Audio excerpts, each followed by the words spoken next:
What's up? Yeah. We are back.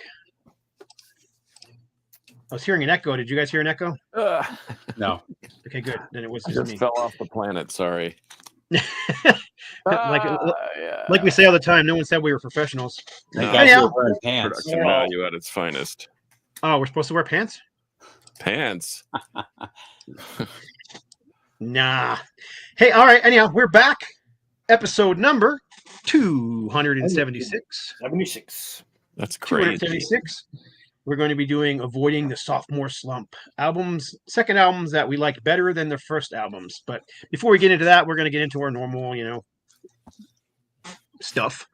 And of course, we'll do our picks of the week with our new video. I've been waiting all week for that riff. All right, so we'll start with Kev. Kev, you got any shout outs, anything you need to talk about before we get into it? Yeah, shout out to my sister. Of course, a lot of you know my sister has been dealing with pancreatic cancer, and I stopped over today. She's finally home, so I was able to get in, talk to her, and God, she's looking good. She's feeling good. Been about a year now, but I was happy, very happy. It really made my day to see she was very upbeat and positive and looks good. Then I wanted to show this album here. If you guys know about these 3D covers coming out, they were put out by Seven Matter. Remember the Dio covers that were the lenticular covers? Yeah, this is way better. The whole album feel is so different about this. It has I don't know what they use for the 3D effect, but this whole album is like that. But it's kind of, you had to pre-order this, but a lot of the live stuff is coming out here shortly too that they've been working on. And right on. That album is out. Is now. Yeah. But there's some live material coming out from Meister, different shows. Yeah, there's like 3 or 4 albums I saw coming out. Yeah. Well, that one, this Dystopia was part of that. Well, a different select few that are doing the 3D, but they're doing like, I don't know how many albums they're doing, but that was one of them. If you come across it, pick it up. Amazing. Right on. Steve, got anything? Nope, nothing for me. Nothing. We the guitar player from, oh my gosh, I know in my head, and as soon as I started saying it, I forgot his name. We lost another guitar player this week from Golden Earring. George Clemens. Yep, he passed away this week, so that's another one bites the dust, which is a formal. I remember reading in Circus magazine, and he said that his formal statement to the world was, "We're going to be the next Led Zeppelin, so get used to it." And I just thought, wow. And I read that in Circus magazine back when I had a subscription to that, and I just thought, man, that's a bold statement. But those first couple Golden Earrings were great. That live album was great. So, but man, my dad they were like a lot of bands around that area. They were for that certain 10-year period from 72 to 82, 83, whatever. I mean, they just put out some good stuff. Yeah. My dad's right though. The longer you live, the less friends you have. And man, they seem to be dropping like flies here. At least the people we know. I ran into 2 people that one didn't know who the Beatles were and one who had never heard of Led Zeppelin. So I guess that's a sign of old age or just bad parenting, one of the two. Yeah, but, it was about a year ago. They were talking to some pop singer girl who's kind of pop rock. Gosh, I can't remember her name for the life of me because I'm old, so I can't remember anybody's names anymore.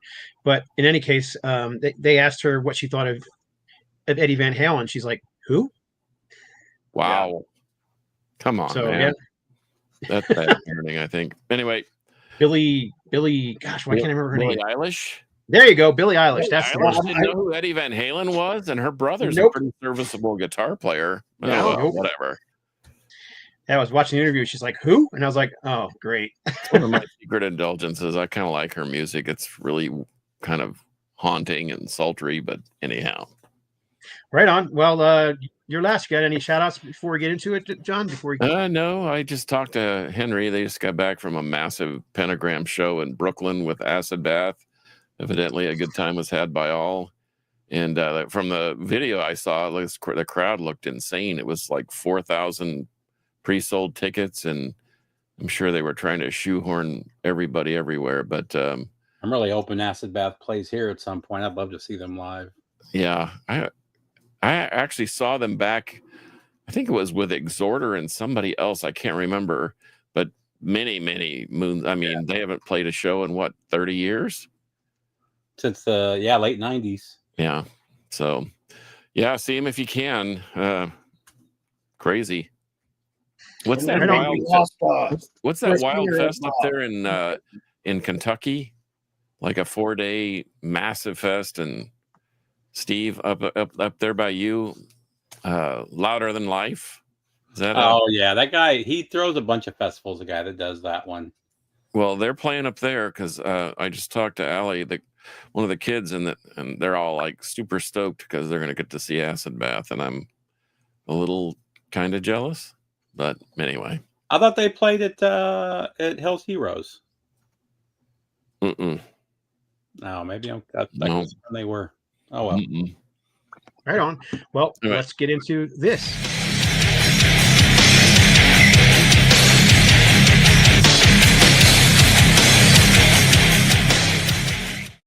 Dude, I'm going to unfurl the hair in just every time. Anyway, okay, 2 picks of the week, and I'm just going to get these out of the way because I know one of them, I'm going to stand on Scott's toes. But talking about, and this is indeed part of the sophomore slump avoidance. My rock pick of the week is Aerosmith, Get Your Wings. I like it way better than the first album. I thought the first album is good. This album is just better, in my opinion. And it was the third album that I purchased in my life, not the Japanese pressing, but an original. Actually, it was a UK pressing. So there's my rock pick of the week. Aerosmith, Get Your Wings, Avoiding the Sophomore Slump. And this is another pick of the that everybody needs in their collection. Overkill, Taking Over. I can't think of this kind of what started them on their upward trend, I think. But didn't the band kind of fall apart, and they were kind of circulating through members, and Rat Skates left soon thereafter, and but they've had the same lineup now for what, 25 years, except for a drummer. Except for a drummer, yeah, they've gone through several drummers. But anyway, so those are my picks of the week: Aerosmith, Get Your Wings, and Overkill, Taking Over. Both albums, of course, avoiding the sophomore slump, which is what our subject for the day is. Right on.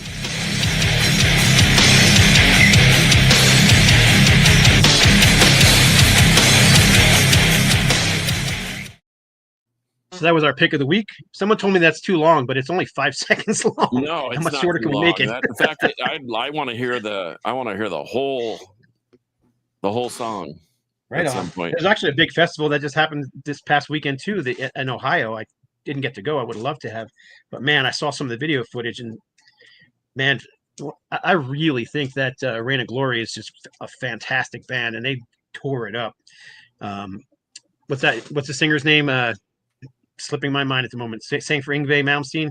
That's a weird name. Slipping my mind. Yeah, that's his name. Anyhow, he was awesome. But yeah, and then also was nice to see the comeback of. See, I got the album right here of Worldview, who did the show and announced their new album coming out. And yeah, I'm looking forward to that new album. That was my favorite album. My number one album the year that came out. Yeah, this Worldview album is great, but I've heard a few tracks of the new one. It's better. It's even better than that one. Or is it just George?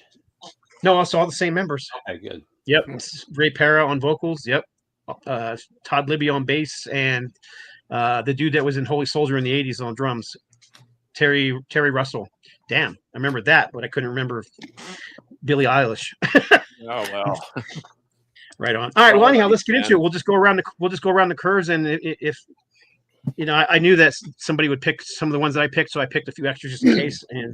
But yeah, we'll just start with Kevin, and then we'll go around clockwise. So, Sophomore, Slump. These are albums that we think are better than the band's debut albums. Yep.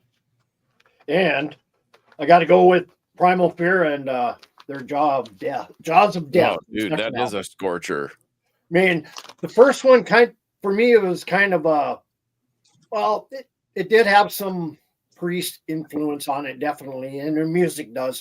But this one, I think, is where they really started to forge their sound. And for many years, this was not out on vinyl; it was only out on CD.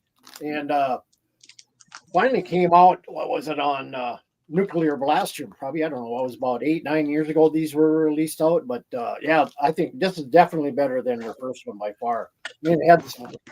I actually a Hellion on the cover. Yeah, it's kind of like the slap in the face. I actually bought a copy of that on CD in Germany. That's like you said, it's like the holographic cover, or it's like a 3D foil cover, but it's a big thick book, and it actually has a live CD in it. Yeah, but it's a German pressing. But yeah, anyway, more Slump here. Yep, I can agree with that one. So I mean, maybe what we should do is that when someone shows them, we give a thumbs up or a thumbs down if we agree. But I'm a thumbs up on that one. Yep, two thumbs up for me. That's kind of a weird one with that band. I kind of feel like it's a weird band for me. I like their music. Don't get me wrong. I've got like 10 of their albums on CD. Their whole album is good though. There's not like a lot of albums have a couple really good songs that like the high points that you remember, and their albums are like just really good. It sounds like a weird complaint, but I don't remember a lot of the tracks because everything is really good on them. Well, now they got another new lineup change. They got rid, or 3 of the members left. And then they added a drummer, a new guitarist, and I think a new. As long as Ralph Sheepers is there, I'm good with Primal Fear. But to me, that I think this new album coming out is going to be interesting. I don't know. It's just, of the tracks I've heard, I don't know what I'm going to say about it yet. But you got to hear the whole album first. Are they a jawbreaker? So I figured I would start with. I hope not. I know what that song's about. I figured I would start with a little bit of Old Tomato, and Awesome. You get a thumbs up from me because I agree on that one. Yeah, I know that you don't like the first album, so yeah. But yeah, this is the one that got me into Ultimatum, so I got to go with that one. But yeah, that album is getting remastered and a new vinyl full pressing as well. Has that it old already pressing done twice? Nope, only once. Yeah, for those listening, it's Puppet of Destruction from Ultimatum. We should probably say what we're showing. Yeah, we should, because we all have a bad habit of doing that. So yep. But yeah, the Puppet is our first album was just basically all our early demos slapped together and put on a record because the label that we got signed to didn't have the money for us to re-record it. So back then you had to actually pay for a studio. You couldn't do it in your own little digital studio. So it was all. But in any case, cool. 2 thumbs up for me. Anybody else? I haven't heard it, but I'm just going to assume that it's got to be better than the first album. Right on. Well, you're up, John.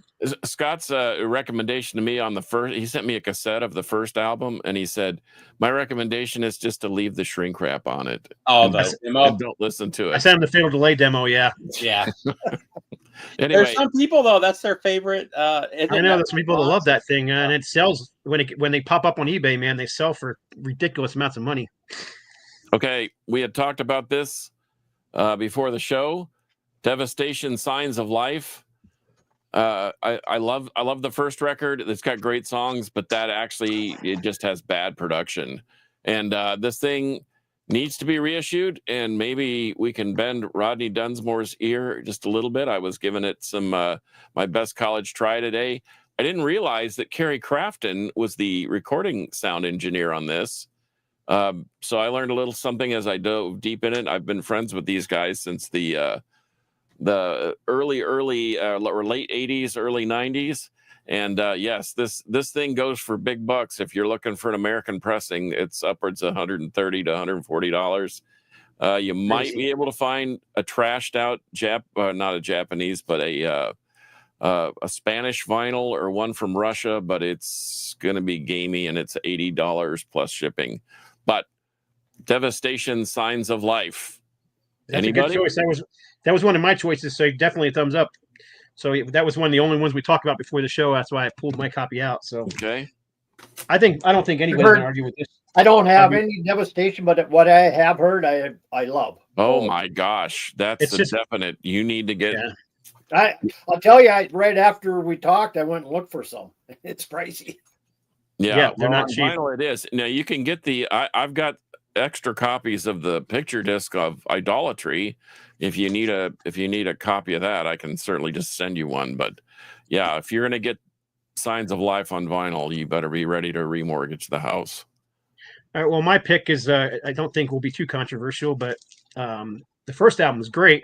A lot of these bands I love, and I love their first album. Like you showed the Aerosmith record, that's one of the ones I pulled, but I won't show it now. But I love the first Aerosmith album, but obviously Get Your Wings was a big step up, and I think this was a big step up for this band too. I almost pulled that one, yeah. Yeah, I mean, can't argue with that. I mean, the double bass assault on the title track alone is, worth the price of admission here. But there's not a bad song on here. I mean, every song on here is considered a classic. Overkill, Stay Clean, I Won't Pay Your Price, I'll Be Your Sister, Capricorn, No Class, Damage Case, Tear You Down, Metropolis, and Limb from Limb. So yeah, it's just that's kind of a weird one with Motorhead, because the first album they released, which was later released as On Parole, I think is better than their first 3 records that were officially released. But yeah, I came close to pulling that one, but I was pretty sure a couple people would, so I didn't. Hey, something I might just caution real briefly. Make sure that if I see a lot of people saying I'm going to look for Devastation, make sure you're looking for the Devastation from Texas, because there is a Devastation from Chicago that is a serviceable death metal band, and I have some of their stuff too. But you can get very confused if you're looking for killer Texas thrash. So yes, Devastation from Corpus Christi, not from Chicago, Illinois. Right on. We got a new lot of comments here, and I'm sorry I was talking and not paying attention. So, do you remember Crushing the Deceiver?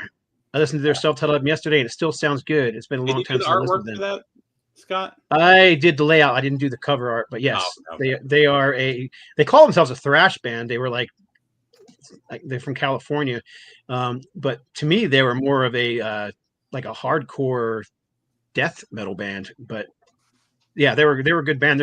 They're no longer together, and they're now called Molar, and they're doing grindcore, I believe. Actually, I think I sent John the Molar shirt, and a couple things from Molar. That is correct. Yep. And What's a up, bumper sticker that looks George? like Hulkamania. We're supposed to have George on the show this week. We had a topic, but then we had a guest, so I had to cancel with George, and then our guest canceled. So it just didn't work out. Oh, and we got Ron on here. What's up, Ron? So yeah, catching up with the comments here. But you're up, Kev. All right, going back to 72 with Tyranny and Mutation, number 2 album, and I love that record. Blue Oyster Cult catalog. The first one was good, but they brought it to a new level with this one, of course, and then they followed it up with Secret Treaties. And to me, I define these as metal. I don't care what anybody says. To me, these second and third Blue Oyster Cults are metal albums. And I saw them in 76, and they did most of they did first 3 albums, and fantastic. They did it all in a laser show, but yeah, definitely a step up from their first one. Yeah, I agree. I don't know. I thought the first one was good too. I really like it a lot, but I think much like Aerosmith. I don't know if I could choose one that I like better than the others. But... Yeah, I just think they stepped up a little bit. You're up, Steve. So, some people don't even consider this the band's second record, but I almost pulled both their second records. But this is from the original iteration of the band. We got Projects in the Jungle from Pantera. This is actually my favorite of the first 4 records. I like this better than Power Metal too, and a lot of people would disagree with that. But, I don't know. There was just some quite a bit of magic in this one, which is funny because the first one was Metal Magic. But I see what you did there. The Jungle Man is just a great record. You really start to hear Diamond Daryl at this point. He hadn't changed his name to Dimebag yet, but if you haven't checked out these early Panteras, do not expect their 90s output. Absolutely. They were definitely more of a glam band at this point, but it's fantastic. I love these first 4 records. Yeah, don't dish them. I mean, I love that early stuff from Pantera the best. I just picked up another one about a month ago. I can't remember which one it was, but I'm only missing, I think, Power Metal now. And you can buy the unofficials for like $25, and they sound a lot of I've heard some of the originals. Some of these sound better than the originals do. Yep. So definitely worth grabbing though if you're into that 80s sound. Yeah, gets a thumbs up for me too. I like one better than the first album. I'm gonna just keep my thumb right here. I don't dislike it, but I don't love it. But I think, well, you know what? I think it's better than the first one. Yeah, that's what it is. That's all you got. It's also got to be. So a reluctant thumbs up on that. Another somebody's metal band. Funny enough, somebody said those Panteras are going to get a real reissue. I don't know. I hear it all the time, but I've never seen them. I don't know why. They've been saying that for 30 years. Yeah, and they should. I haven't heard anything about that in last year or so. And Kevin, they should do that because they're getting they're just losing so much money to bootlegs.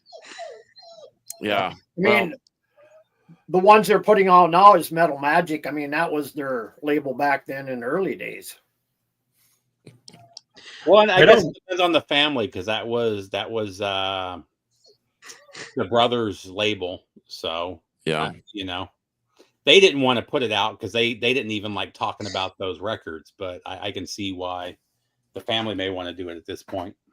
I never could understand why they didn't like Power Metal though. That wasn't that far off from what they became. Yeah. Yeah. It was a good crossover record, and I know where you can get one, Kevin, so hit me up after the show. Okay, I'm going to keep it in the Kevin 80s, 70s. Oh, whatever. that's a good choice. Oh, yeah. Kansas. I didn't even think of that one. Song for America. And it's signed by Robbie Steinhardt and Rich Williams. But man, I love this record, and it has a lot of I reminisce about this, and the Lamplight Symphony is one of my favorite tracks for a mellow one. I remember the first time I ever listened to it. I'm down in the basement in Nebraska and watching it snow outside and this is the perfect soundtrack for that. But Kansas, Song for America, yes or no? Absolutely. Oh yeah, definitely. Absolutely. Okay. Awesome. I think this is another obvious choice too, but new wave of British heavy metal band, Saxon. Their first album, think about that. 79 was okay, but Wheels of Steel was just like night and day. They went from they definitely became more of a metal band with this album. Although I people argue with me all the time online, which I don't even bother arguing anymore, is that they're just a hard rock band. So regardless, Saxon, Wheels of Steel. Is that an original there? Yeah, it is an original pressing. The one I have is I just happen to have a copy sitting here, so that's the is that the new one that has the live album on it too? Yeah, this has Live at Donington 1980 with it. Yeah, right on. This one is the back and black edition. Yeah, this is on the Career label. I've had this thing for decades. Yeah, I've got an original too. I just bought that for the live album. I didn't think anybody would disagree on that one. Yeah, I want that one for the live album too, but I don't want to pay $40 for it. So if I ever find one cheaper, maybe I'll grab it. You're up, Kev. All right. I'm going to go across the pond here, and I'm going to go into India here with a band called Against Evil. This is their second release, All Hail the King. This is kind of where I found the band. Just straightforward, true heavy metal. I mean, they don't sway far from the classic, like, let's say, Judas Priest, Iron Maiden sound, but they just add a little bit more, I think, intense guitars on these. They're kind of hard to get because there's only limited editions out on these. I think they only press like 100. But their first one, which was normal on CD, is now out on vinyl. But if you've never heard Against Evil, check them out. I mean, a lot, especially the track Enemy of the, can't even read it, it's so small, but definitely a step up from Fatal Assault. But they have 4 releases out. Go check them out. I mean, they're from India. India's really got a good metal scene over there. I mean, a lot of good bands, not only traditional or thrash, but good black metal, death metal, everything over there. Right on, you're up, Steve. So I got turned on to this band, I think sophomore, junior year of high school. A guy in class, they weren't on MTV yet. Nobody really knew who they were, but somebody in class passed me a copy of their debut cassette, and I had never heard anything like it. I fell in love with it. And then their second album came out. They added more prog to the sound, and it just became an all-time favorite. I went to the midnight release for this when it came out in '96, but I'm going to go with Tool, Anima. Man, this thing just blew me away when it came out. I've probably listened to this more than just about any record in the collection. This was always in my car for a good 3 or 4 years there, and played it pretty regularly, and just got the nostalgia factor behind it too. But you can't go wrong with this. You said that was Tool, right? Yeah, Anima from Tool. I can't give it a thumbs up or a thumb down. Don't know it well enough to. I'm surprised with all the, as much as you like prog, that you never, well, you weren't listening to too much prog in '96, though, were you? I think Tool is really, it's an acquired taste, I think, in my opinion. I do have some Tool. I don't know. It's just, I think it's a moment in time thing. I think if somebody played me some Tool right now, I may not get into it, but like I said, that got handed to me at 94. Was it 94? When the Undertow came out, and like I said, a buddy handed that to me. I didn't know what it was, and I was just I had never heard anything like it, and I was just really into it. And you got one thumbs up right there. It just kind of grew from there. So I think you got to be in the mood for it. I think Tool is kind of like Typo Negative. In fact, Henry mentioned it today. He said he doesn't really go for listening to Typo Negative, but in the right circumstances, it just sounds good. And I think Tool is a lot like that. I mean, Lateralis is a punishing record, and that Anima is, it was a definite, production-wise, it was a step up, and it was so doggone heavy compared to the first one. The first one was almost like weird for being weird's sake. Yeah. And anyway, by the way, TV Bleak, that Dim Mak, I almost pulled that intercepting fist. That thing is freaking heinous. That is one of my favorite band names, Dim Mak. It's right up there with Mekong Delta. Those are just such perfect names. Yep. For bands. Well, I'm gonna go with you, Scott, on the kind of what propelled them into superstardom heavy metal wise. Judas Priest, Sad Wings of Destiny. Boy, what a meteoric rise from Rockarola. And there's nothing wrong with Rockarola. I really like it. In fact, so I think you're gonna get 4 thumbs up here, okay, easy. 4 absolute thumbs up. I see 4 different versions. I have several different versions of this, even on the Japanese pressing. Yeah. But wow,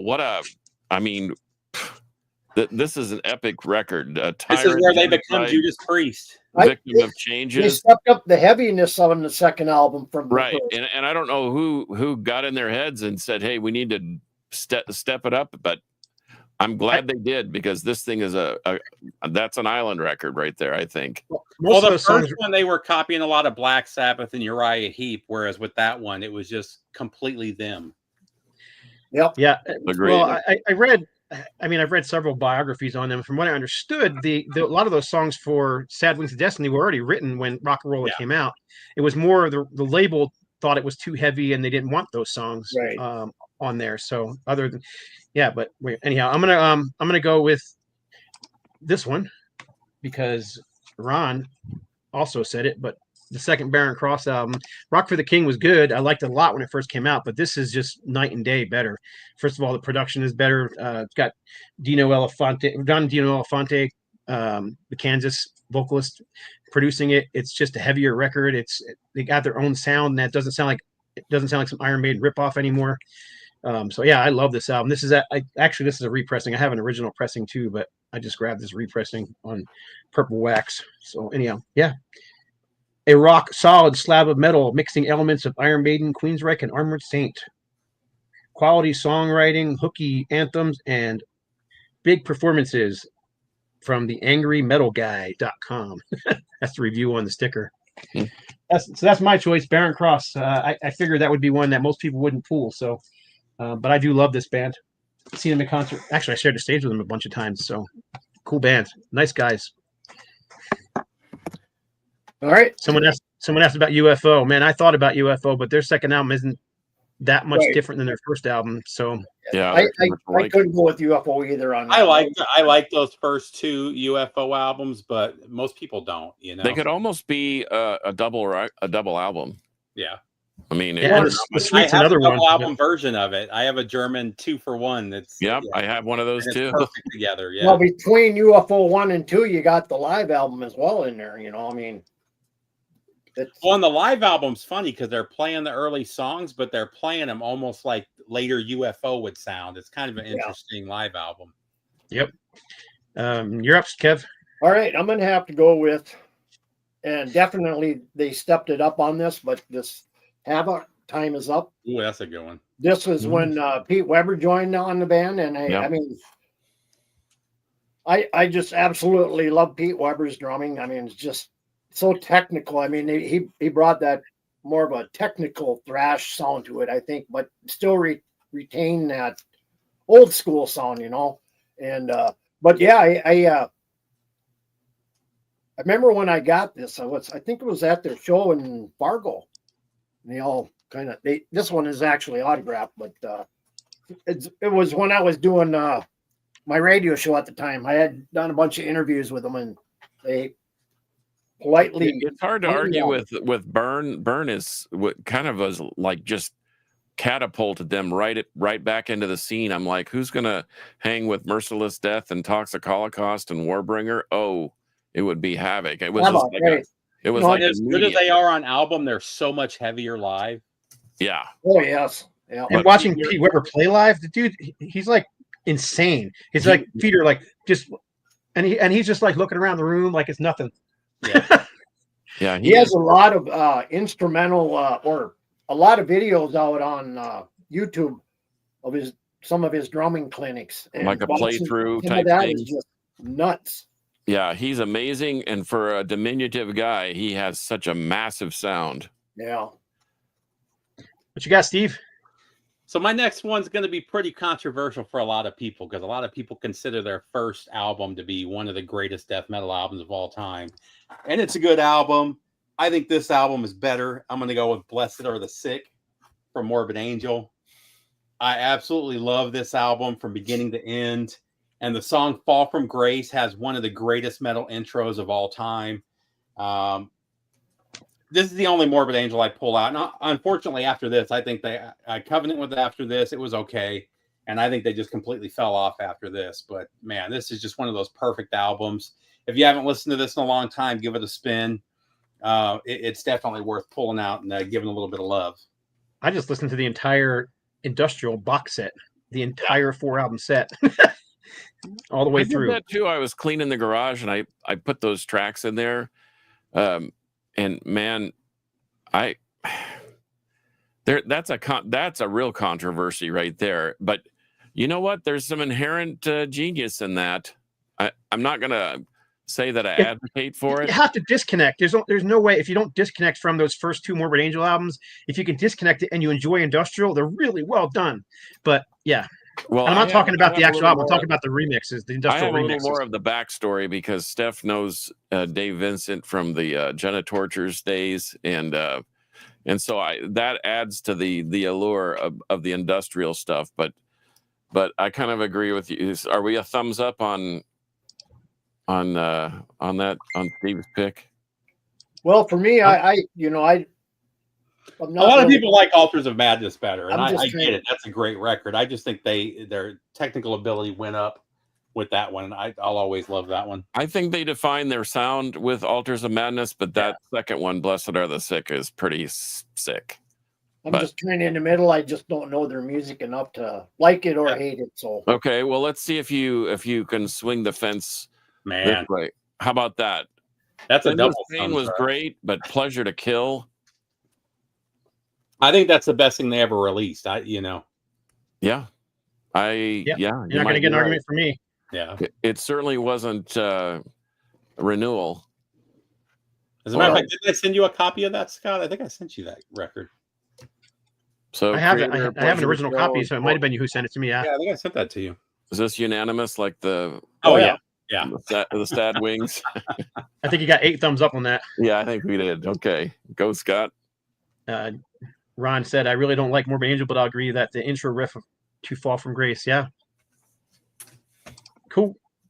Let me see. All right, next up, let's see. I've still got a pile up here, so I grabbed a bunch, but we'll only do 10. You guys have already pulled two that I had. So about Nevermore, Politics of Ecstasy. I didn't even think about Nevermore. Heads above the first album, in my opinion. I mean, the first album was good, but this is great. And this is actually the album I discovered him on. Someone back in the day, I was still trading. What was this? The mid '90s. We were still trading cassette tapes, and someone sent me a cassette tape, and it had on the 7 Tongues of God, and I was just like, jaw to the ground. That song is so amazing, and the guitar solo on that thing is just like mind-boggling. So yeah, this is a great album. I love this. I still love it to this day. So still their best. I'm not going to say it's. Some people think Sanctuary was better. I just think Sanctuary is different. And I actually thought about pulling Sanctuary, but I don't know that I think the second album is better. Sanctuary's the vocals on Sanctuary's first album are the best vocals he ever did. So yeah, that's just all that high pitched. Yeah. Stuff was crazy, and he did return and do some of that stuff on here and other albums. But yeah, anyhow, I really love this album. So Nevermore. So there you go. Anybody else disagree? Nope. I don't disagree. In fact, I was introduced to that to Nevermore through that record too, and saw him live with Destiny's End and Iced Earth. I saw that too, and there was nobody there. It was great. Yeah, no, there was a ton of people there, but anyway, yeah, they were impressive.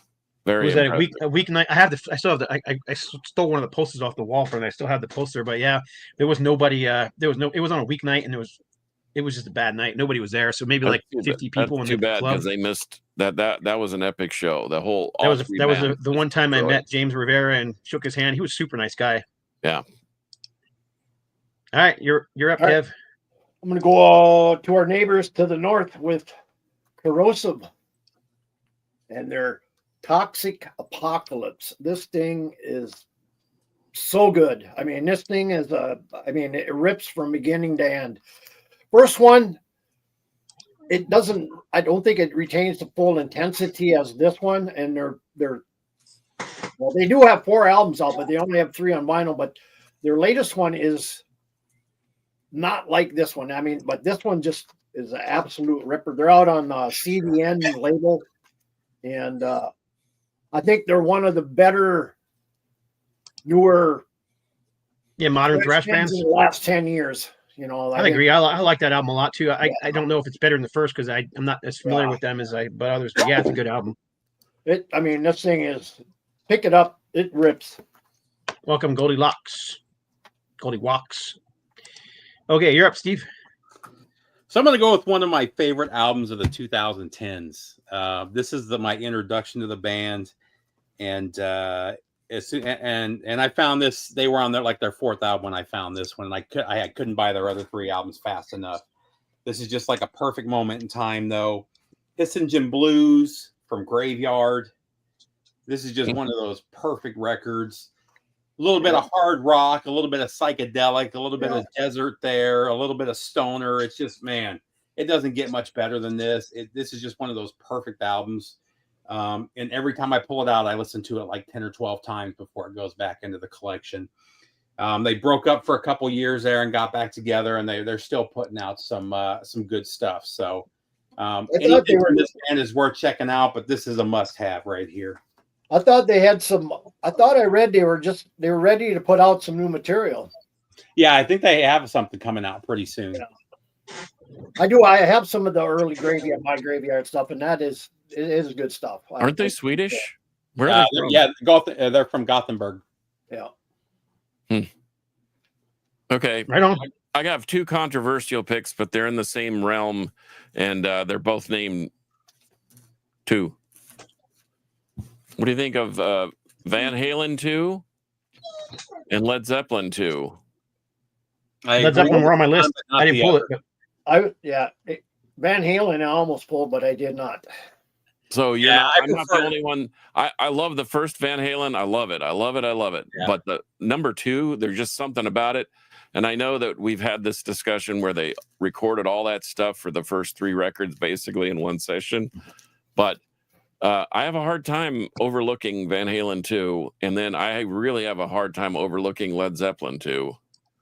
I think they stepped it up on Led Zeppelin 2 as well. I mean, I agree with Led Zeppelin 2. I prefer Van Halen 1 though. I almost never pull out Van Halen 2 anymore. You should. Oh, I have recently. Okay, so we got a thumbs up on Zeppelin, and I'll go right here on. Okay, fair enough. Van Halen 2. Ooh, that's a good one. Tourniquet Psychosurgery. Good comment. Oh, are you about to pull it? Oh, he's about to show it.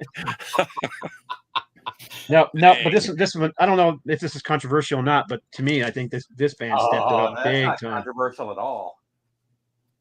Isn't Rust in Peace the? Oh no, that's right. Man, we talked. You did your albums that define thrash metal, and this was like number 2 or 3 on the list, wasn't it? Something like that, yeah. I don't disagree with you, Scott. I think that is better than the first one. Oh, I mean, I like the songs on the first album. I thought that there were some great songs, very much in the same vein of Kill 'Em All. The problem is the production is so freaking bad. It's sometimes bad production like adds to the appeal, like the first couple Venom albums or the first couple Raven albums. They're bad production, but it kind of adds because it's got that rawness. But the first Megadeth is rough to listen to. Where this one here is just songs too. Wake Up Dead and The Conjuring. Oh yeah, take me to man, just perfect songs. But yeah, and Peace Sells as well. I even like their cover of I Ain't Superstitious. I know a lot of people didn't like that cover, but I thought it was a pretty cool cover. So. I didn't pull that one because for the same reason I didn't pull Exodus, Pleasures of the Flesh. I just think it's better than the first one, and I didn't want to start a riot. You wouldn't have got an argument from me. I think it's better too. I know most people disagree with me on that, but I think the songwriting was better, the musicianship was better, and the vocals were better. Amen. Okay. Good call. I'm glad I'm in good company. Well, we're getting a lot of agreements from that one too. So, yeah. Right. All right. What you got, Kev? I have another Canadian band. Brian, rock and roll. Yeah, I thought about them. The Canadian, and of course, I was going to say, is that the first album or the first and the second album, or in the? Oh, they're Canadian, U.S. pressing. So, but it's I remember when this first came out, and it got massive radio play down here in Minnesota quite a bit. You know, being neighbors to the north, but. I mean, we played this. I mean, they do what was that? 24 Rock and Roll Machine, of course. I mean, their classic song, and I mean, this is just I don't know. It's just a step up, I think, from their first. I do love the first, but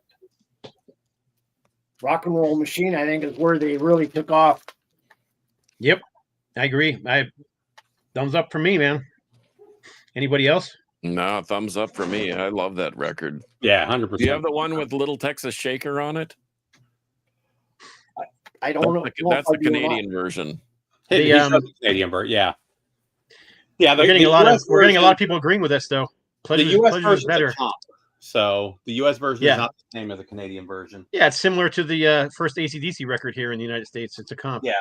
Yeah. Oh, this is a good one. I don't want to screw anybody's choices up. Hopefully I won't, but we can still show it later. But I didn't even think about Rush. I think that either. Man, Fly By Night. I'm gonna. I don't know if I agree wholeheartedly agree with Kevin Garland. Actually, I do agree with that. I like the first one here. That is a killer record, starting with Bytor and the Snow Dog. But I digress. All right, you're up, Steve. So most people probably don't even realize this is the band's second record because this was the record that people first heard this band. Their first album was Soul Crusher, and you kind of heard the sound that they were going to come to later. this, you kind of get the sound. Their third album was even better, and it's the one what they blew up with. But Make Them Die Slowly from White Zombie. I still love this one. I remember when I ran across the CD and the artwork was so cool that I had to buy it, and I was hooked. And then Devil's Music Volume 1 came out, and it took it to the stratosphere. It's just one of those perfect albums. And it's kind of a genre-defining. I mean, they created their own sound in a way that a lot of bands didn't. But if you guys haven't checked out Make Them Die Slowly, it's not as poppy as Devil's Music would be, but man, you really hear the development. And when you check out their singles and EPs, it's even more, because they started off as a noise rock band and slowly progressed until they got to the groove metal sound that they would have with this one. So Make Them Die Slowly from White Zombie. I'm not a huge White Zombie fan. I do like White Zombie, but I agree on that one too. If you haven't seen them live, and especially in the early days, that's what's going to make you. I worked the show and was a runner for the band in Houston, and they were really pleasant to be around. Well, I mean, Shawnee Saul was very pleasant to be around, Yeah. and they. I was just going to say she's not hard to watch on stage. Yeah, and they just sounded killer, man, live. I mean, and that's kind of what I mean. I'm not going to run out and buy all their stuff, but I can't deny that they were great, especially on that era. Yeah. You're up. Okay, no controversy here. I would not think. Ooh, I didn't even think about that. Bolt Thrower, That's a good one. War Master. And that's still my favorite from them. In War There Is No Law. I love that record. It's great. It established Bolt Thrower as Bolt Thrower, but this thing is punishing, man. Yeah.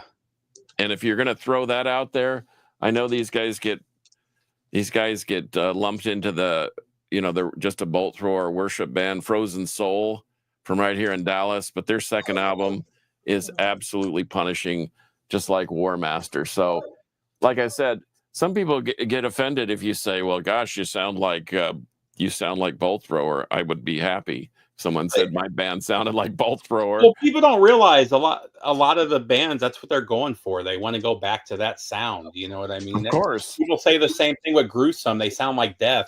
That was their whole goal when they started the band. You know what I mean? Or Orchid sounds like Black Sabbath. That's why they called themselves Orchid. Yeah, shocking, right? Or Chevy. That's true. Another female bass player in there. 2 female bass players in a row. Yeah. Oh, I forgot about that. Yeah. What's up, Marcus? Welcome to the show. 4 is my favorite from them. Something about 4. They slowed the sound down and almost made it heavier than the 2 albums before that. It's such a great band, though. Some of it's probably also like nostalgia, because that War Master was the one I've heard first. So it's, And then I went backwards and heard the other one. I still liked it, but yeah. Oh, I'm up, huh? All right. So someone said, and I didn't pull this one. I thought about it, but Shamgar said Believer, Sanity Obscure. I thought about that one. I thought about it too, but I don't know that I think it's I don't know if I like it as I like better. I like them. I like them both. Agree with that. Sanity Obscure was an absolute blistering slab of thrash. Yep, but so was Extraction from Mortality. That's the thing. I think it was. I think they're like perfect bookends. So I don't know that it's. Here's the funny thing. At the time, I didn't get Sanity Obscure because they started introducing the prog stuff into it.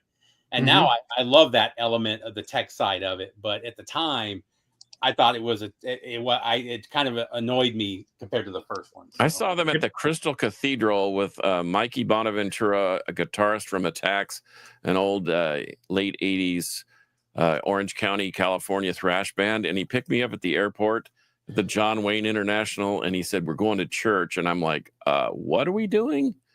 And he sat me down on the front row because this guy had never been to church in his life. And here we are at Robert Schuler's Crystal Cathedral, and it was Believer. And it was stunning because they had the lady up there singing the ethereal vocals of Dearest Irae, and that's all you saw, just this light shining up on the wall. And then they came out and just hair spinning and guitars mosh. It was just wow. Yep. Again, that was one I thought about, and this one, another one I thought about was Iron Maiden. Yeah, I didn't think about that. But again, those 2 albums to me are bookends. They're like they just belong together. It's so I don't know. All right, my next pick. I don't think anybody's going to have any controversy over this one either because the first album was good, but this album is great. Ooh, I forgot about Ooh. that. Yeah, The Spectre Within from Fates Warning. I've been listening to a lot of Fates Warning recently because I've been working on a bunch of Fates Warning. Anybody who cares, by the way, I'm just going to do a selfish plug for, well, it's not me, it's not my label, but the Fates Warning Live Over Europe is getting a reissue, remastered. Rob Caldwell remastered it, and it sounds amazing. And it's coming out as a 2 CD package. But also, the first John Ark solo album is coming out, which is, I mean, it sounds like this, but a little more progressive. So yeah, it's called A Twist of Fate, and it's coming out on vinyl for the first time. As well, both of Jim Mattheos' solo records are getting a vinyl release for the first time ever. And Carcass John, if you haven't heard the very first, you need to check it out. I think you, of all people, will probably dig it because it's got a very unique vibe. It's done with guitars, but there's cellos and violins. There's no bass or drums or anything like that. So it's a very unique sounding album. But yeah, anyhow, yeah, this album to me, this is the album I discovered him on. So again, it might be some nostalgia for me because this is still my favorite Fates Warning record. But yeah, Spectre Within, I think it's just a brilliant record, and the follow-up, I think, is also equally as great. So yeah, Fates Warning is my pick. So anybody disagree? No, I agree. All right, you're up, Kev. Thumbs up for me. Yep, same. I thought this was a bigger improvement. Their second album with Night of the Storm Rider. Of course, this No is argument for me. On vocals. John Greeley, right? What's that? John Greeley on vocals, right? Oh, John Greeley, excuse me. And of course, right after this, of course, we had Burnt Offerings with Matt Barlow, where they really stepped it up. But I thought this was a bigger improvement from their first album. Of course, John Schaefer experimenting, and trying to find his sound. But definitely, if you're thinking Barlow-esque, no, this is not Barlow vocals, but it's just as good, but with a different style. I mean, I love both, but Barlow, I think, just added something more. But the second one is really better than the first, I think. And they re-recorded that a couple years later with John Barlow on that triple LP they did. Right. So I don't know how many's everybody got left because I've got a few. I got a stack. I told you I pulled 1 million. Yeah. All right. Well, let's I got a keep couple, going. but not a whole lot. Cool. You're up, Steve. We can run over a little bit. This next one is not fair because the first album is almost a different entity in itself. And not only is this an amazing album, a lot of people consider this the best album of their 40-year career. Images and Words from Dream Theater. Oh, wow. Wow. Yeah, I actually thought of that one too because I don't think they ever beat that album. I love a lot of their stuff, but not. I like the follow-up a tiny bit better. But I also got into the band on the follow-up to this, and went backwards and got into this one. I still love this one though. It's right there. They're kind of equal. And they've never sounded as good as they did on those two records, unfortunately. I will be seeing them in a few weeks though, so really looking forward to that. But man, Images and Words is just one of those 10-star records. Well, then if you haven't found it, we discussed our favorite live albums last week. You got to find that Dream Theater live at Marquee. Oh, I have that. Yeah, I have the CD. I have it on CD. I don't know. Was it ever released on vinyl? No. But, well, I don't want to disappoint our poser friend down in Houston by not mentioning my favorite band in the world, Osric Tentacles. But the guitarist and brain trust of Osric Tentacles is Ed Wynn, and he put out a solo album about 5 years ago. Well, his second solo album is absolutely stunning. I'll give you a thumbs up on that one already. Yeah, and he's in co-tangent with Gray Vanderloo, who's with a band called Grace Rooms. He's a Dutch instrumentalist, does a ton of different stuff. But Tumbling Through the Floaty Verse by Ed Wynn is a stellar follow-up to his first one. But so I had that was my Osric Tentacles dig, but because all the Osric Tentacles records are equally as outstanding in my opinion. Yeah, that's one of the bands I thought of too, and I was like, really? Where do you even start? Because do you start with the cassettes, the original 6 cassettes, or do you start with, and do you include the live albums as an actual release and blah, blah, blah? So I just went to what I know, and that's Ed Wynn, the guitarist and the guy that runs the whole show anyway. So there you go. What about Def Leppard? Their second album is definitely not as good as their first record. No, I don't think Nope. so either. I think it was a downhill slide for them. Each album they got worse. That's I my do like opinion. their second album. Don't get me wrong, but the first one is just a perfect record. Well, here's a newer band that I think they stepped it up. I love the first album. I thought it was fantastic, but then this one came out, and I think they blew it away. But this is Renouncement from Motivik. This I thought about that. This is just one of my favorite thrash albums of the last 10 years. I mean, this thing is so freaking good. It's unique. You can't say, oh, they're just an Exodus clone. They're Metallica. No, they sound like Motivik. They don't sound like anybody else. It's oddly enough, the album is named after a cover song. They did Renouncement, which is an old song from Betrayal. But man, they actually got the original Betrayal singer to come in and do guest vocals with not Ryan Jennings. Ryan, what's his name? Ryan. Dadgummit. Anyhow, Ryan and the original vocals He's came probably in. in here listening to him. We can't think of his name. Yeah. Anyhow, to me, this album is brilliant. It was in my I think it was in my top 2 for the year last year. Yeah, something right. like that. I can't remember. Sorry, Ryan. Yeah. Sorry. Anyhow, great album. So if anybody doesn't know Motivik and you like thrash metal, that thing is brilliant. It's just so well done. Kevin just mentioned this, so I'll show it real quick. Kevin in the comments. Yep, there it is. Dirk from Alice in Chains. I'm getting some Motivik comments here. Yep, you are right, Roebuck. That's right. It is Roebuck. Yeah, okay. And I knew that, but I said someone else's name first, and I brain farted after that. All right, where are we? Kevin. My only CD, I looked through my vinyl, I couldn't find it. I don't know what happened to it, but I had to go with the Scorpions and Fly to the Rainbow here, right after Lonesome Crow. I think John's going to disagree on this one. But I mean, well, this is kind of where I got into the band, this stuff here, and I kind of went back into Lonesome Crow. But I mean, this, after comparing it to, this is, I think, just a little bit better in my opinion. As far as being their second album, Lonesome Crow is good. I love it. But I just like Fly to the Rainbow a little bit better. Nothing wrong with that. You could almost call this an EP. They only had 7 tracks on it.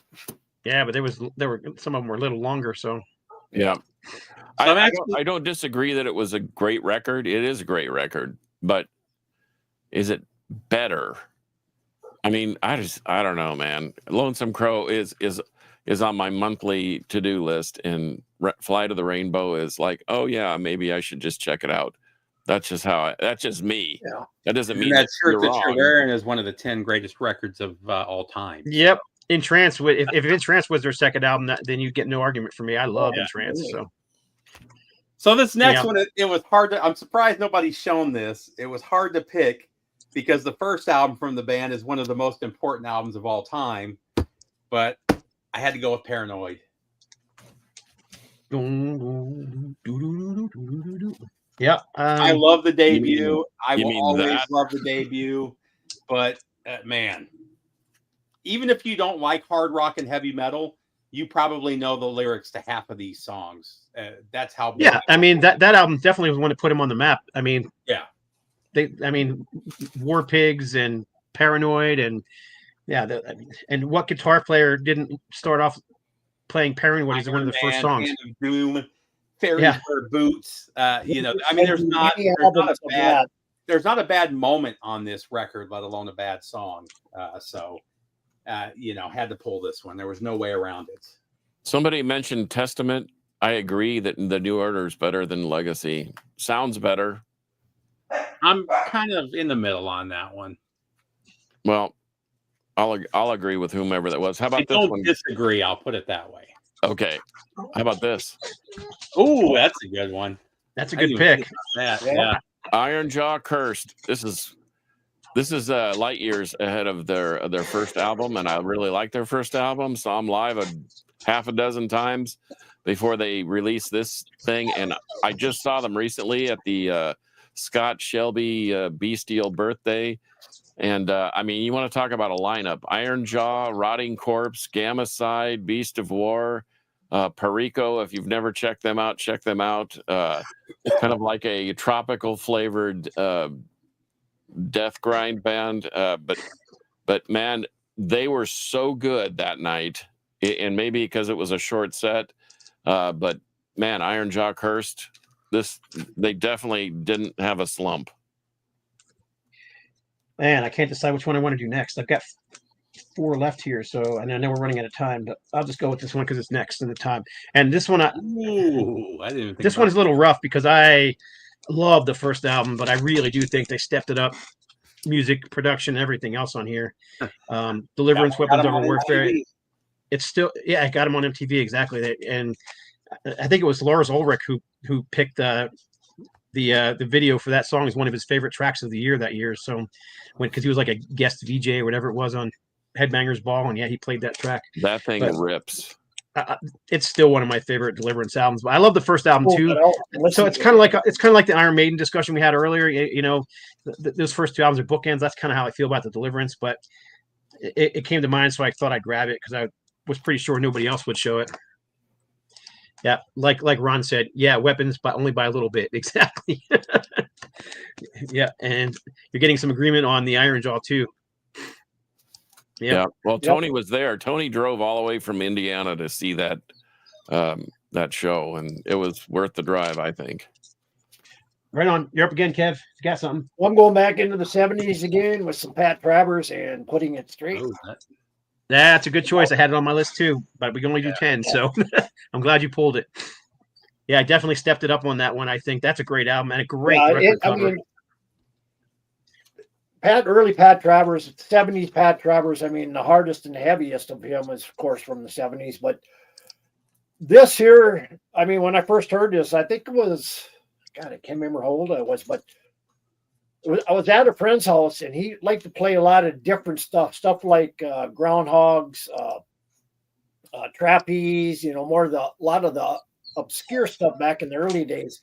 And I happened to hear this, and I really fell in love with it. But yeah, definitely not a sophomore slump here. So my next is not only an amazing second album, it's one of my favorite albums of all time. I've probably talked about this album 100 times on this channel over the years. One of my favorite thrash records of all time. Schizophrenia from the Oh yeah. That's a good one. You get a thumbs up from me on that one for sure. This is just 2 thumbs up. I love the first record. I love the split that became before that. They're just raw and noise at that point. They hadn't really found a sound yet, and with this one they did, and it's just a perfect record. And funny enough, I've mentioned this before. I hated this the first time I heard it. It was just raw and aggressive, and it was underproduced. And now everything I used to hate about it is what I love about it. This is my favorite Sepultura record at this point. So, getting lots of good suggestions here. Keel, I'll agree with that one. Blood Rock, I definitely agree with. Blood Rock 2 is fantastic. Skid Row, Slave to the Grind. I like that album better. On that one, I like both of those pretty equally. Blood Rock? No, the Slave to the Grind, and then yeah. Dude, that thing, they were touring with Pantera, and they had to step up their game. In fact, I remember seeing them on Saturday Night Live, and I thought, they're going to burn this building down. That they were so good. Right anyway, on. You're up, John. Yep. I've got a bunch of little ones, but how about that? How about Grand Funk, the Red Album? The Red Album's brilliant. I mean, I love On Time, but come on, man. In fact, they were released the same year.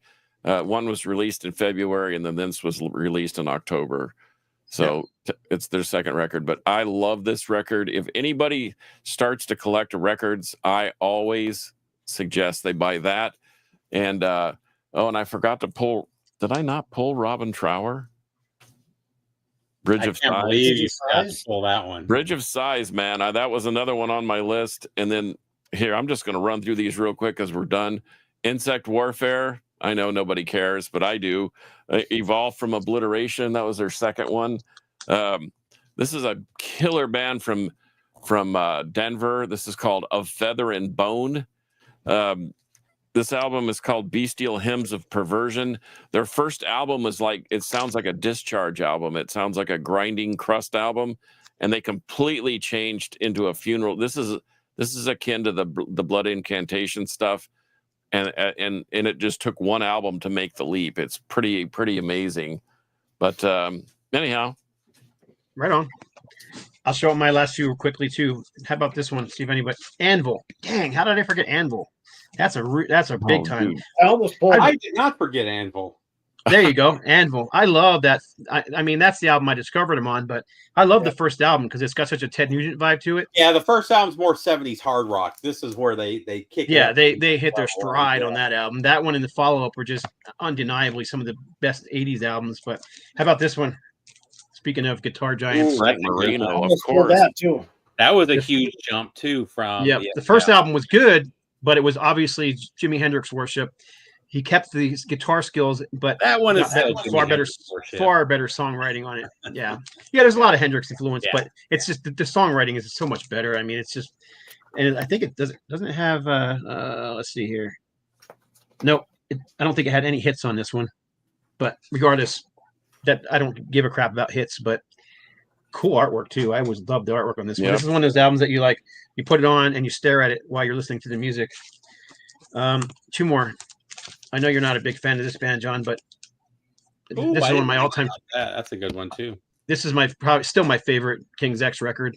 I actually listened to it because somebody mentioned that I should listen to it, so I did. I can't deny it's a good record. It's just not my cup of tea. I'd rather listen to Murder Construct's second album featuring members of Cattle Decapitation, but I digress.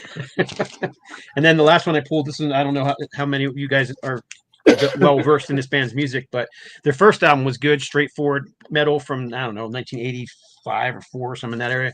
But the follow-up was just awesome. It still ranks as my favorite album from Bride. It pushes almost to the point of speed and thrash metal.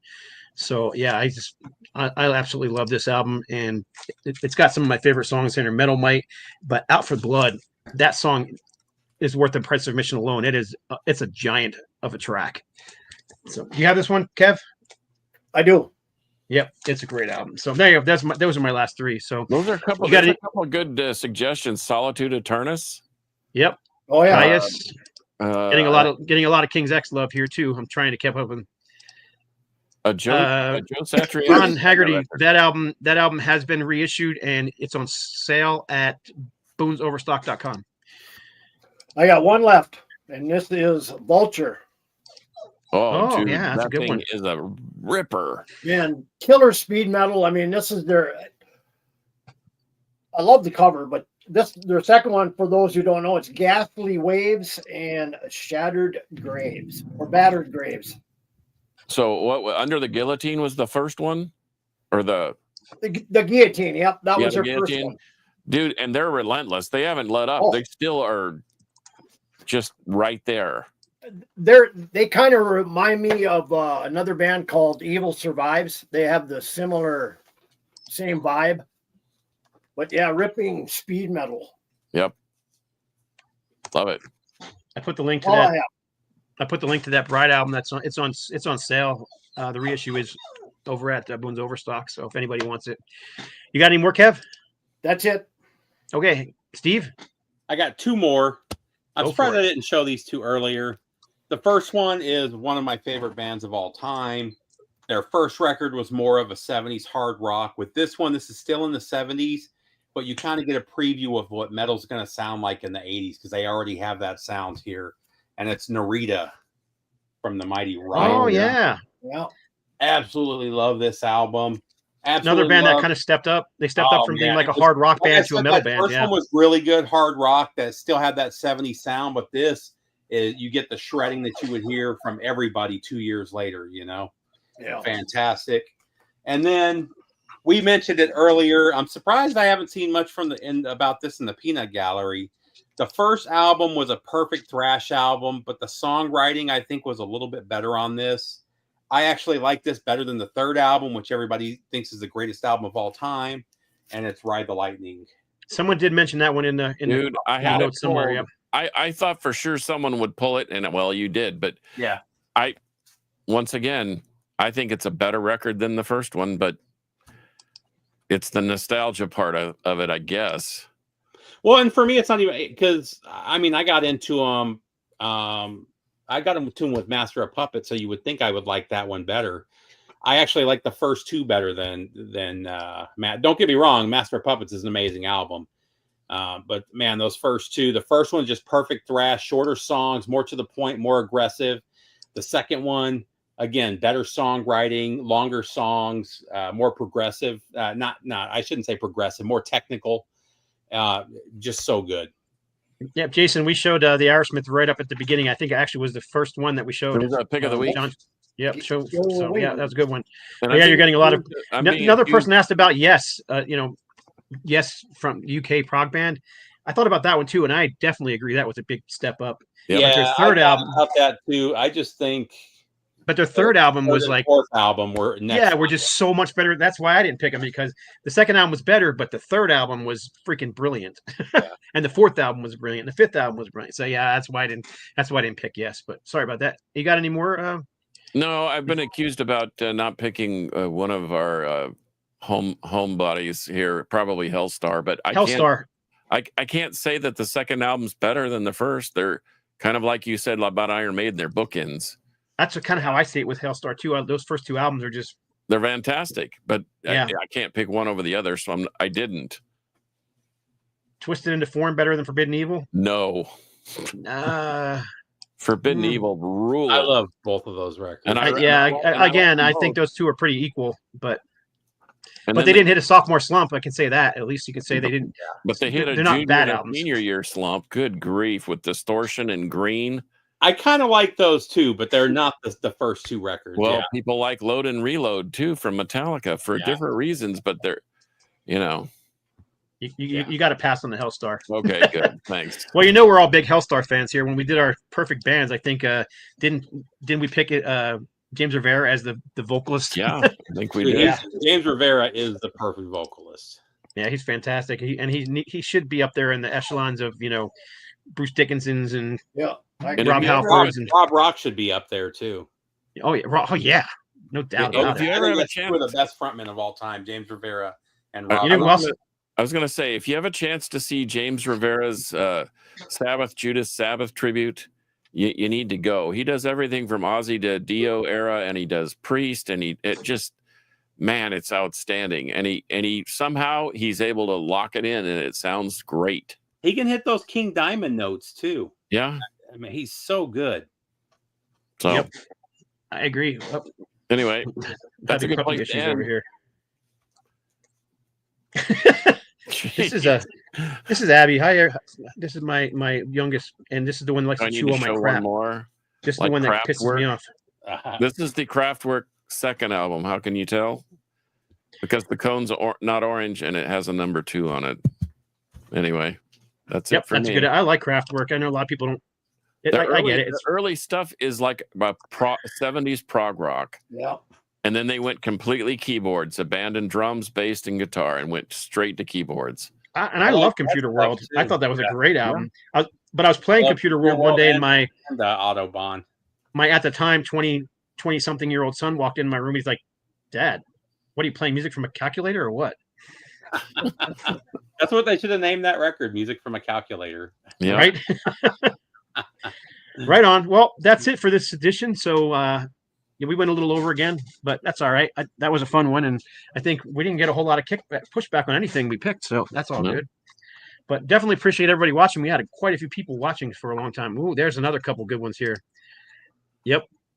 Fist definitely agree with Fog Hat too. Yep. Grand Max. Yep. Some good suggestions coming in here. So anyhow, so we'll just end it here. So actually, you can find Kevin at YouTube. Kevin Cole is over at YouTube and at Old Metal Rocker 66, and you can find me over on Facebook as well under Kevin Colhays. You can find Steve at Steve. Yep, Harmless Rebel on YouTube. Harmless_Rebel. Man, I can't even say my name. Harmless_Rebel at Instagram. Right on. You can find John. Carcass John Art, and on 128 DB Rock. Yep. The Crypt and Carcass John's alter ego. Download the free app and tell all your friends to do the same and listen to some real metal. If you guys want to hear, we always get requests. Where's Rob Caldwell been? Well, that's where he's at. So if you want to hear Rob Caldwell, that's where he's at. That's where he is. And he does the afternoon show from 3 to 4 Central Standard Time, and I every day. It's actually pretty good. Yep. And you can find me on Instagram at No Life Till Metal. You can find me on YouTube at Scott Waters and No Life Till Metal. You can find me pretty much everywhere. It's just type in No Life Till Metal or Scott Waters, and you'll find me in most of those formats. So anyhow, so that's it. Appreciate you all watching. Definitely appreciate all the comments and everybody. You know, I love when we have as many comments as we did today. So sorry, I got most of them up. Sorry I didn't get them all up. But so for episode number 276, you know how we do it. Metal will prevail.